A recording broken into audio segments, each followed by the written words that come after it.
Sejam muito bem-vindos assinantes da Carteira Plena e membros da nossa comunidade. Eu sou o Regivalder, analista CNPI Pleno, e hoje nós teremos a nossa aula sobre o setor de seguros. Então eu tentarei ser o mais rápido possível, porque senão a Akemi vai reclamar lá no nosso grupo, porque vai falar que a aula demorou. Pessoal, antes de mais nada, vamos começar aqui a nossa aula direto ao ponto. Hoje eu vou falar sobre o setor de seguros. É um setor muito importante em relação à bolsa. Muitos investidores gostam de investir no setor de seguros. Mas antes de entrarmos propriamente dito no setor em si, é importante nós entendermos o principal produto do setor de seguros. Ele é o risco. Então, antes de mais nada, a gente precisa entender o que vem a ser o risco.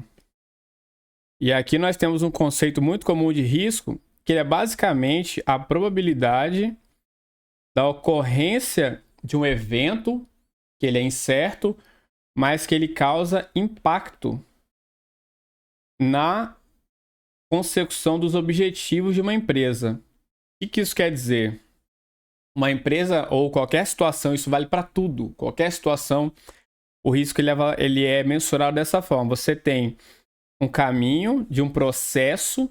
Imagine que você tenha um processo produtivo, ele segue esse caminho e no final você tem um objetivo a ser cumprido. Isso daqui em termos de plano de governo, por exemplo. Você tem todo um plano de governo, lá uma ação governamental. Ao final dessa ação você tem os objetivos, você tem as metas, os objetivos dessa ação governamental. Tudo aquilo que faz com que esse objetivo não seja alcançado, ele precisa ser mensurado em forma de risco. Qual que é a probabilidade de que isso aconteça, esse evento que possa impedir o alcance desse objetivo, e qual que é o impacto desse caso esse risco ele se materialize. É assim que funciona.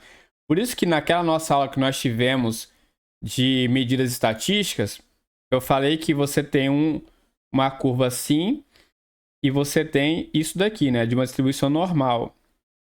Quando o Taleb fala dos riscos do cisne negro, que é muito comum, eu expliquei que é justamente o que acontece nessas pontas aqui, ó.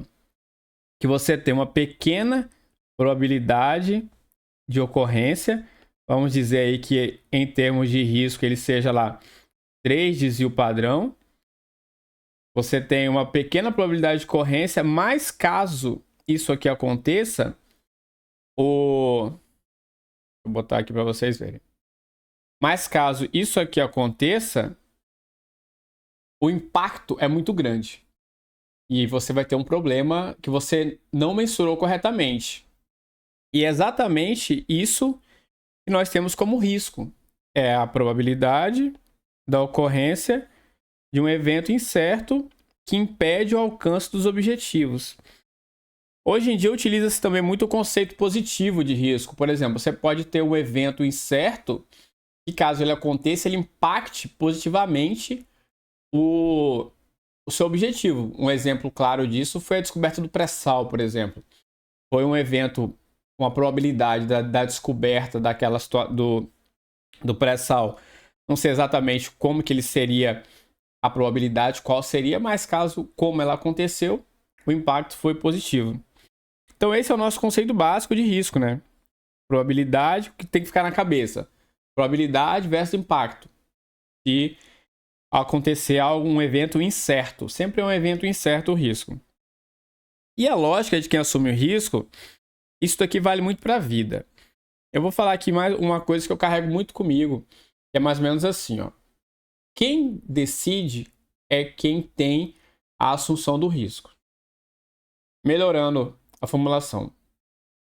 Quem assume ou corre as consequências do risco, ele decide. Isso vale para a vida. Para a vida. Um exemplo claro. Certa vez, meu cunhado ia fazer o aniversário dele. E aí, ele queria... Eu tenho um fliperama aqui em casa, né? Uma máquina ali de um controle. Ele queria emprestado. Ah, eu falei, ó, beleza. Se acontecer alguma coisa, você paga. Aí, não, mas, pô, a galera vai estar se divertindo, tal, pode ser que quebre. Eu falei, eu super entendo que pode ser que quebre.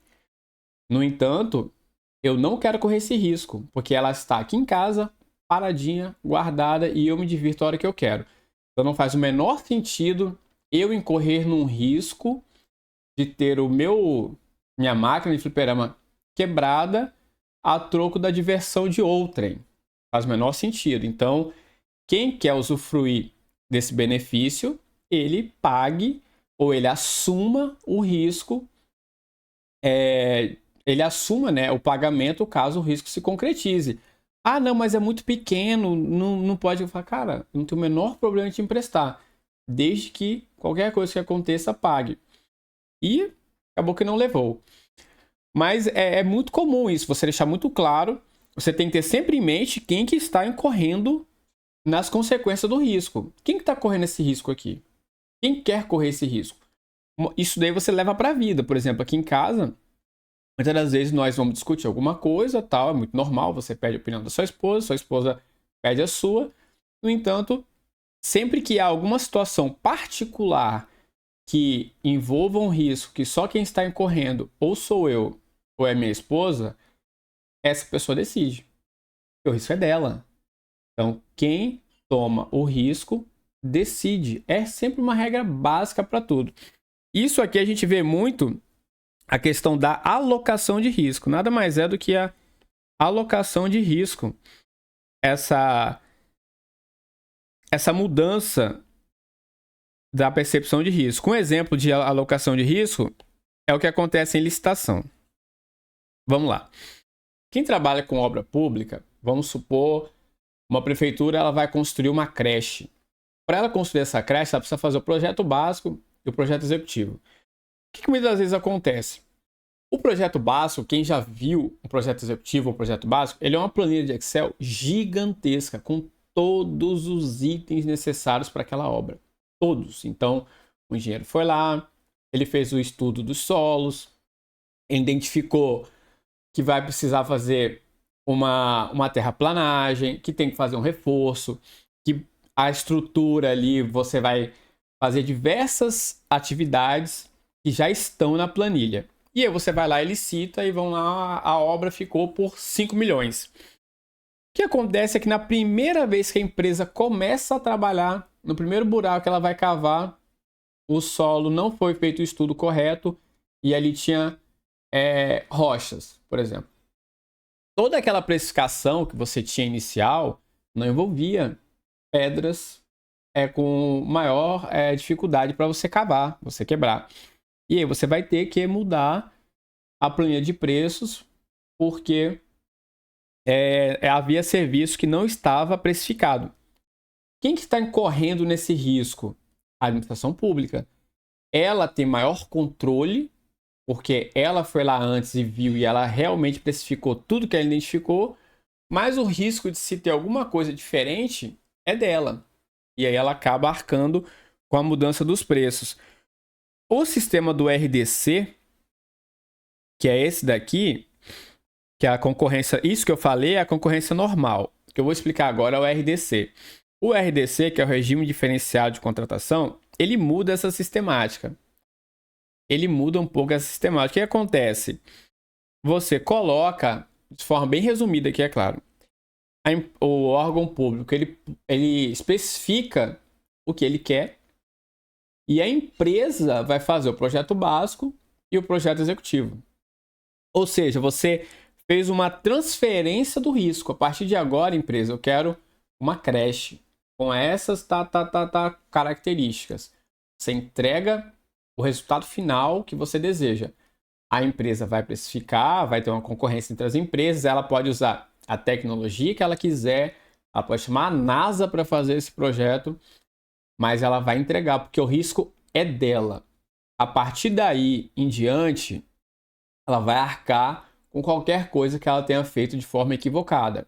A administração ela perde um pouco do controle, porque ela não vai ter mais aquele controle item a item dos itens da planilha de preço.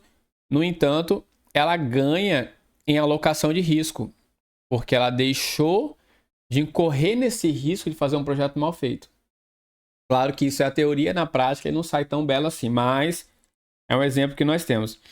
Então, para que serve essa alocação de risco, né? Então, nosso conceito aqui, justamente quando você tem esse risco, surge a seguradora, que é quem vai receber esse risco que está sendo alocado para alguém. É a batata quente que está ali, ó, toma que é tua agora. E você passa para alguém a um preço. Então você vai ter aqui, ó, que para que serve? Como é que funciona então o conceito?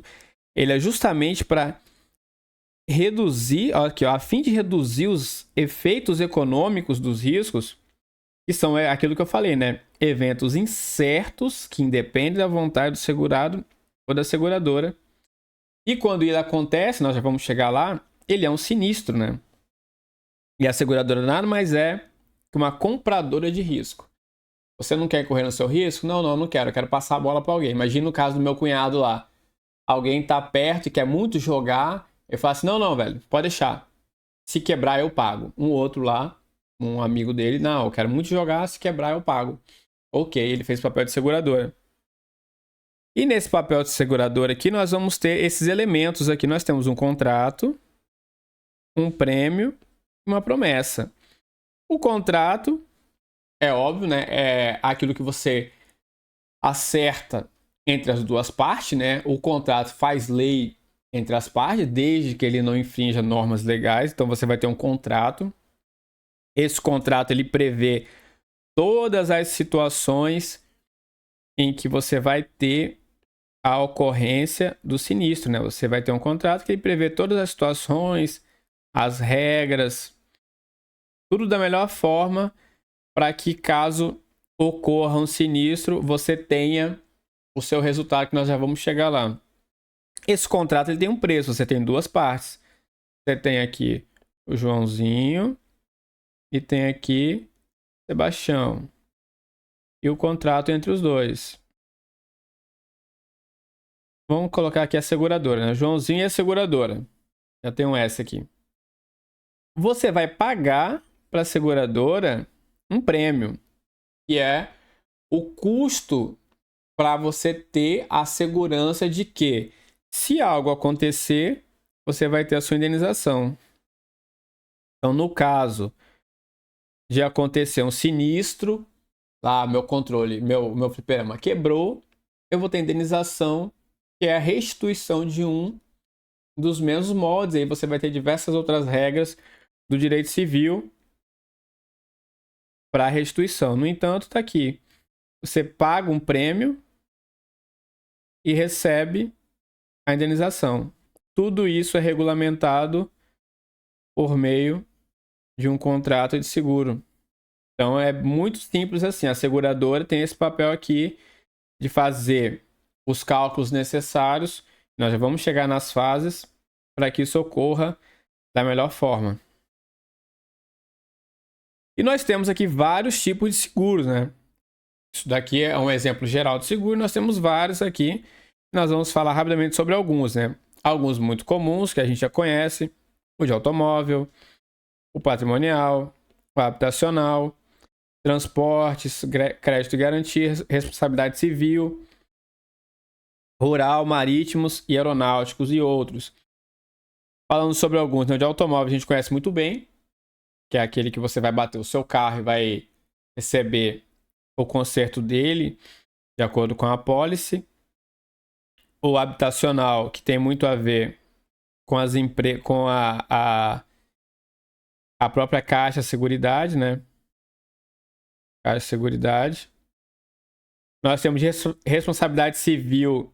Às vezes a gente tem ele atrelado ao seguro de automóvel. Tem lá, muitas das vezes, é o automóvel e danos de terceiros. Não tem lá um dano de terceiros? Às vezes, atropelou alguém, bateu e acabou causando um dano à saúde do outro. Aí você vai ter lá a responsabilidade civil, danos de terceiro, lá, danos pessoais, que se a pessoa morrer, você consegue indenizar. Esse daqui é do grupo de danos e responsabilidade, né? Temos aqui um grupo grande de danos e responsabilidades. Aqui embaixo nós temos o grupo de cobertura de pessoas. E aí você tem aqui o nosso conceito, né?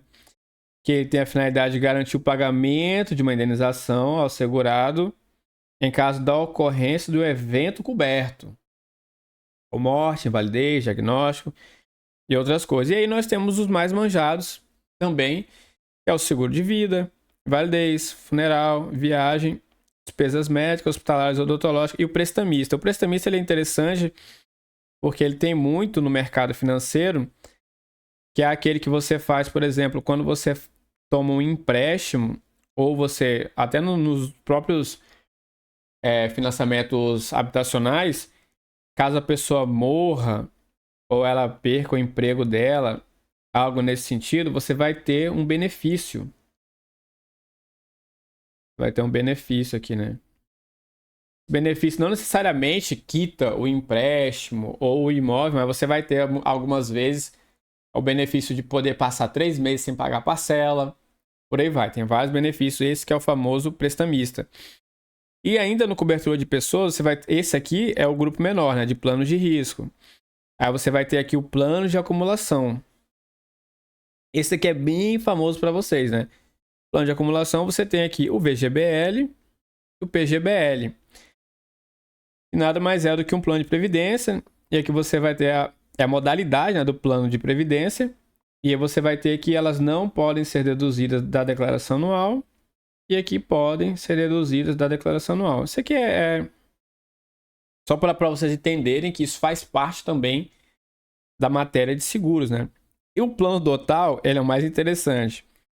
O que ele quer dizer? Que diferente do seguro de vida, que você ganha algo com a morte, morreu, ganhou.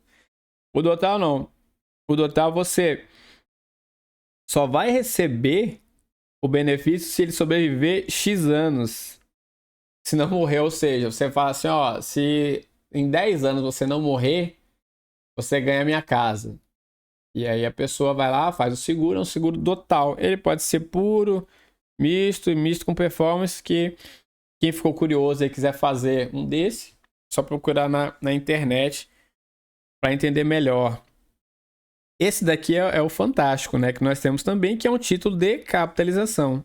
Esse aqui aposto que quem nunca teve um desse ou nunca teve uma oferta de um desse está perdendo uma oportunidade brilhante.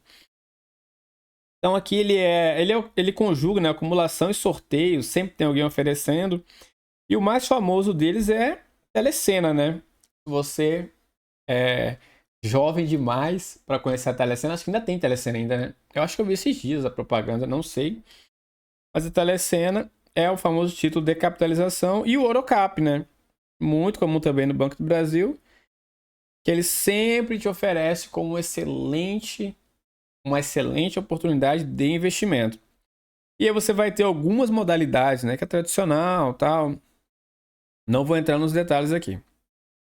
Temos também a saúde suplementar, que aqui, diferentemente, esses todos que eu falei para trás, todos que eu falei, eles são regidos e regulamentados pela SUSEP.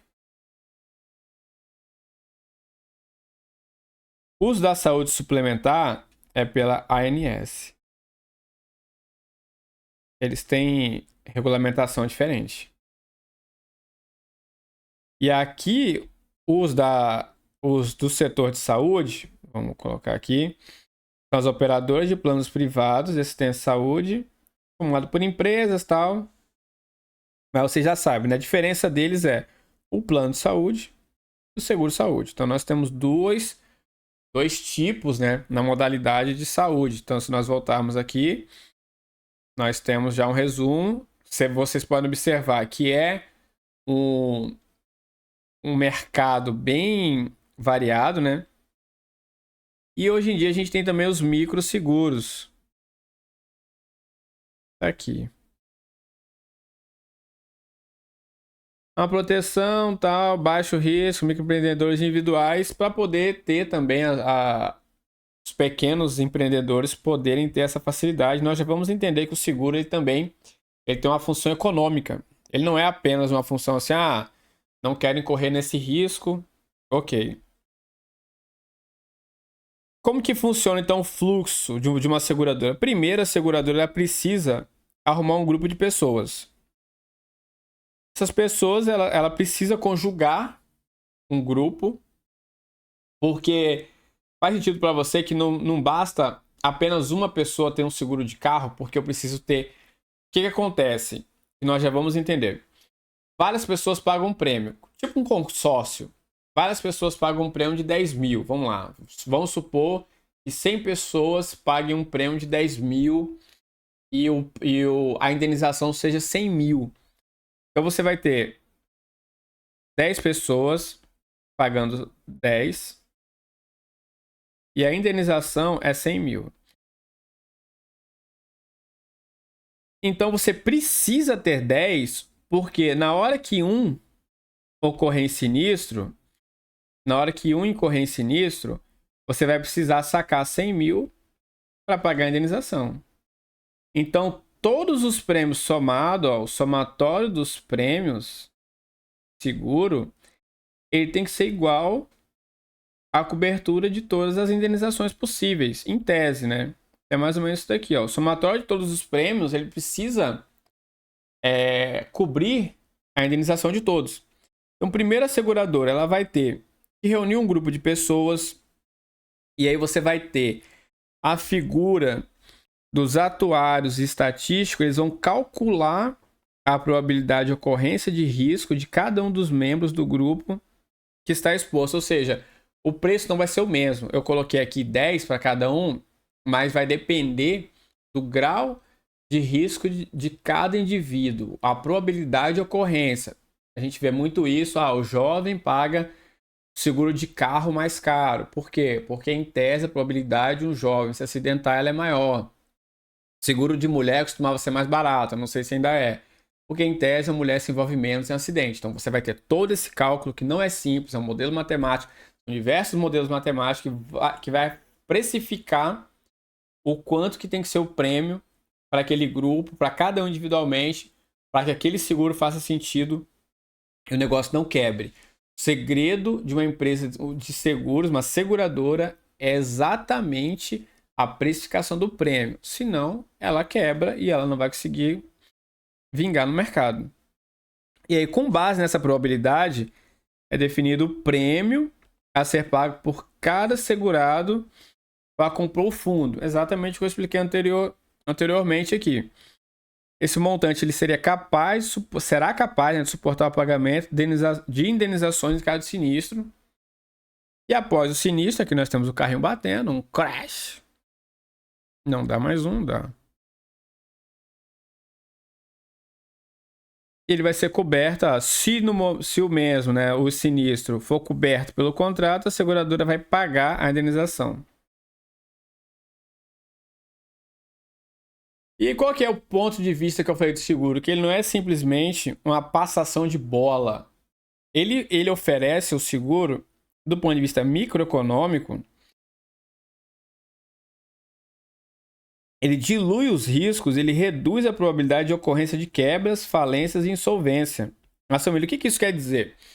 Quando o empreendedor ele tem o seguro de que, vamos supor, você vai fazer um empreendedor, ele vai investir no novo imóvel, no novo negócio. E aí ele constrói aquele negócio dele. Aqui na minha rua, o cara construiu uma nova loja de pet, de agropecuária. Imagine que ele precisa fazer um seguro completo de mercadoria, de bens, do imóvel. Porque imagina ele colocar ali uns 3, 4 milhões de reais nesse investimento e pega fogo. Como às vezes acontece, de pegar fogo no ambiente, pegar fogo em algum lugar, ou ele perder a mercadoria. Então ele precisa se assegurar disso. Imagine que se ninguém tivesse seguro de nada, todo o risco fosse do próprio empreendedor, poucos negócios andariam, pô.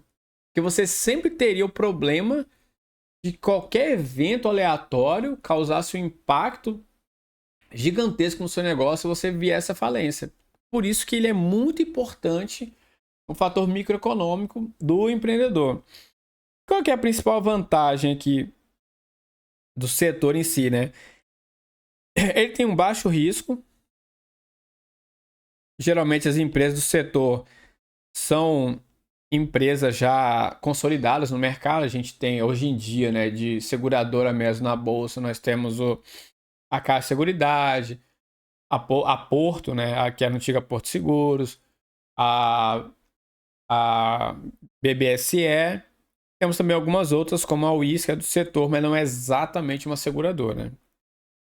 Nós temos uma boa rentabilidade e as empresas operam sem dívida, né? Por que é sem dívida? Porque nós já vamos entender como é que funciona a contabilidade, mas ela basicamente recebe dinheiro em troca de uma promessa. Me dá aí que eu te prometo que se der merda, eu te dou de volta o que você tem. Qual que é a desvantagem? Você tem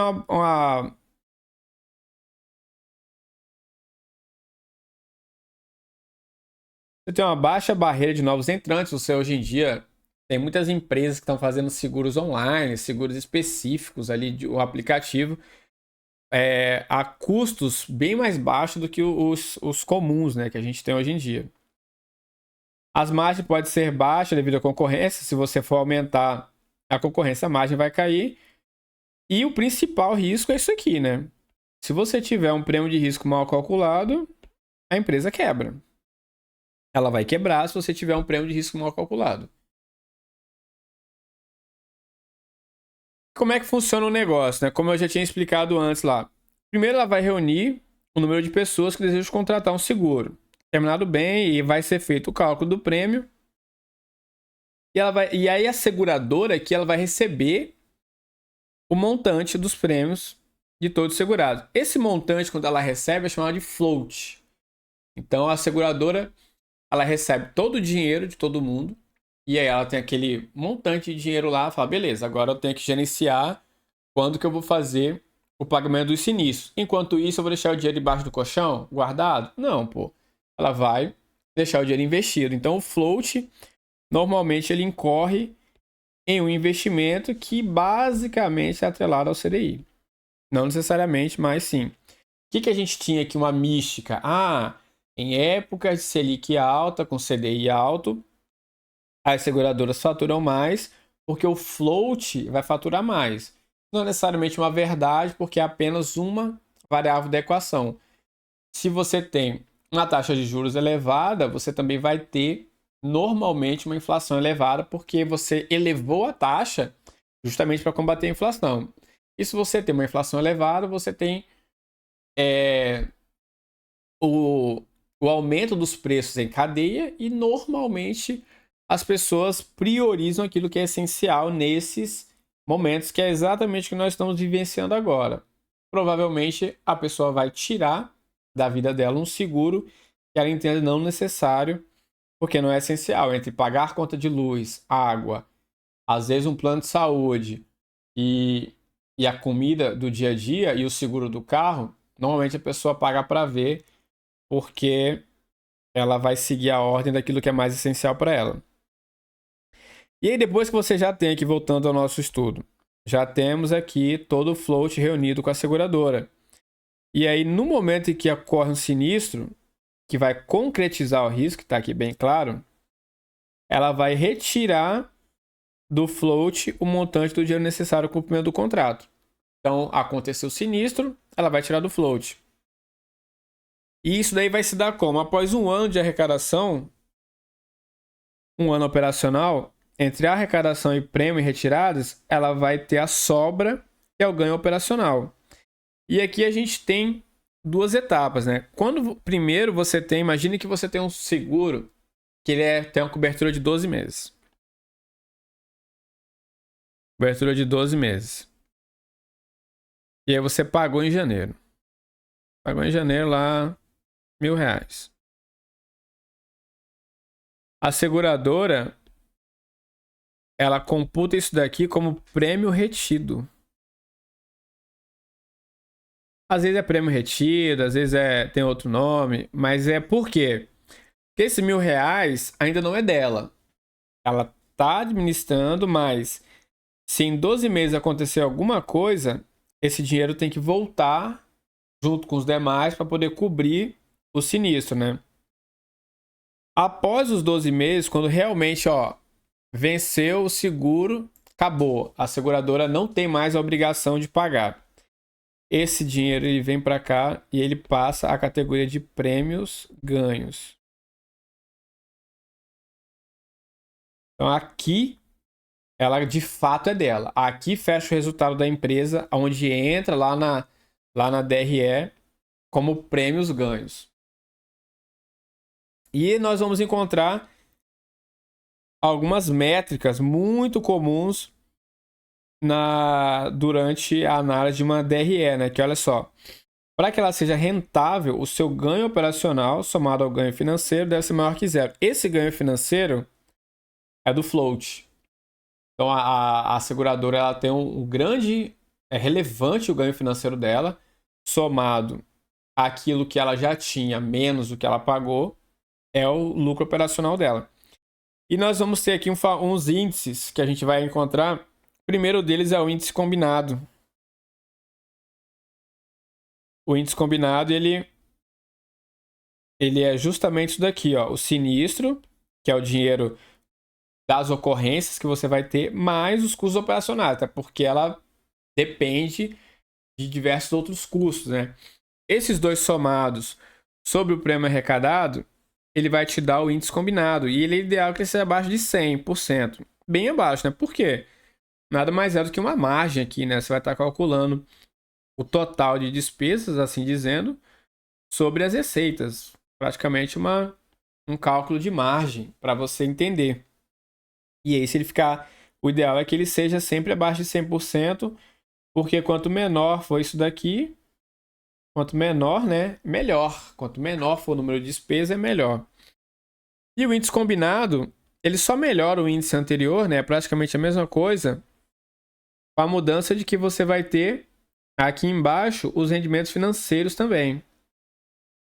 E esse daqui ele vai medir o quanto que a seguradora está sendo vitoriosa, né? Ela está conseguindo ter êxito nas operações dela de float, com o float, né? Esse daqui reflete o resultado do float. Isso daqui é muito interessante.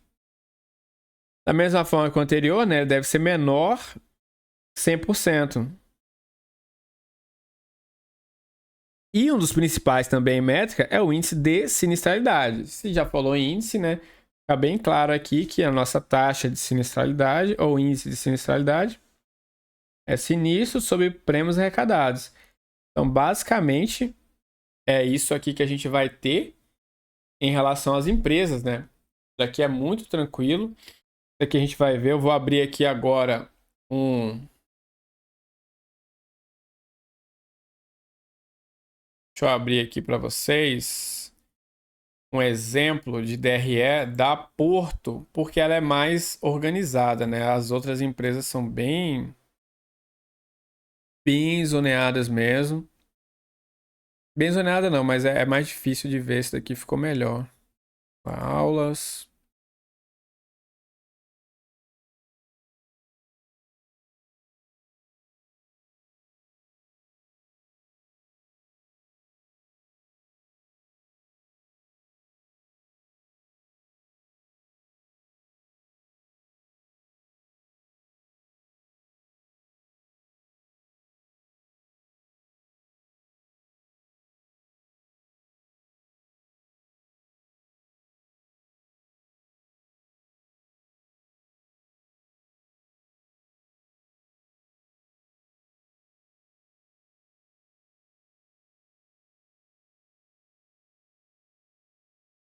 É salvado aqui o troço, ele não quer não, gente. Mas vamos lá, vamos no Hope aqui. Porto RI.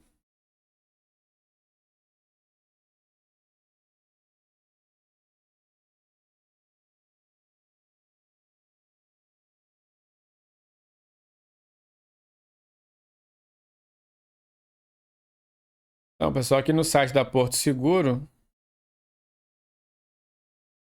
vamos olhar a planilha. Não, ele vai baixar, né? Dados, planilha.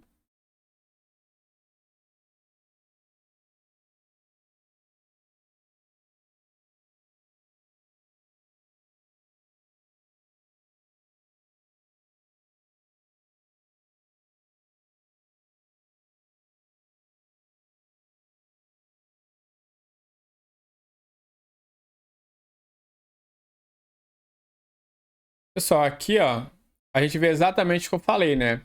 O prêmio retido, o prêmio ganho, e aqui no final nós vamos ter, ó, custos, despesas, tal. E aqui nós vamos ter o lucro operacional. Veja que a DRE, ela é bem diferente de uma DRE de uma empresa, né? Normal. De uma empresa. Nós vamos ter aqui os indicadores operacionais. E aqui tem os indicadores que eu falei, ó. Índice de... Cara, de apertar o zoom aqui, eu criei 500 abas. Aqui, ó, índice de sinistralidade. Aí a empresa coloca outros, índice de comissionamento, despesa administrativa. Aí o que eu falei, ó, o índice combinado. A gente observa para cá, ó, ele tá com o índice combinado melhor, ó. Ele baixou, lembra? Quanto menor, melhor. Ou seja, apresentou o índice combinado melhor. Tava alto, ó. Tava no sufoco aqui, ó. Primeiro trimestre, o índice combinado veio alto. E aí depois ele melhorou. Vamos ver o índice de sinistralidade, que reflete o índice de sinistralidade, né? A sinistralidade de 2022 estava alta, 57%, e aí agora ela veio reduzindo a sinistralidade. E a gente pode observar isso daí. Pessoal, espero que tenham gostado. É um material bem tranquilo, assim. O setor de seguros é interessante. Podem entrar deixa eu olhar aqui. Na CNSEG, né, que é a CSEG, que é a Confederação Nacional de Seguros. É muito bom o site, eles explicam muito bem. Esse material praticamente eu peguei todo de lá. E cada setor, ele tem uma linguagem própria. Então, todo setor que a gente for estudar, alguma coisa assim, ele tem uma linguagem própria, ele tem uma técnica própria de se entender as empresas, e aí você vai um pouco mais a fundo. Como a gente viu aqui, o setor de seguros, ele, por exemplo, você não vai metrificar ele por EV/EBITDA, porque o EV dele, que é o Enterprise Value, né? Ele não vai ser interessante, porque ele não vai ter dívida, aí você não sabe o que é dívida e o que é caixa. E faz sentido para você que essa empresa ela recebe um caixa gigantesco, porque todo o float dela fica ali, e não tem como você pegar, vou calcular a dívida da empresa. Pô, a empresa não tem dívida, mas ela tem um caixa gigante. Mas não quer dizer que ela não tenha obrigações. O próprio sistema, a própria dinâmica do setor é assim. E aí você vai ter problemas em calcular EV/EBITDA. Então, por isso que na fórmula mágica lá do Joey Greenblatt, ele não tem essa empresa do setor de seguros e empresa do setor financeiro, né? Principalmente bancos. O setor financeiro pode ser maior, né? Mas você não vai ter esse tipo de empresa lá.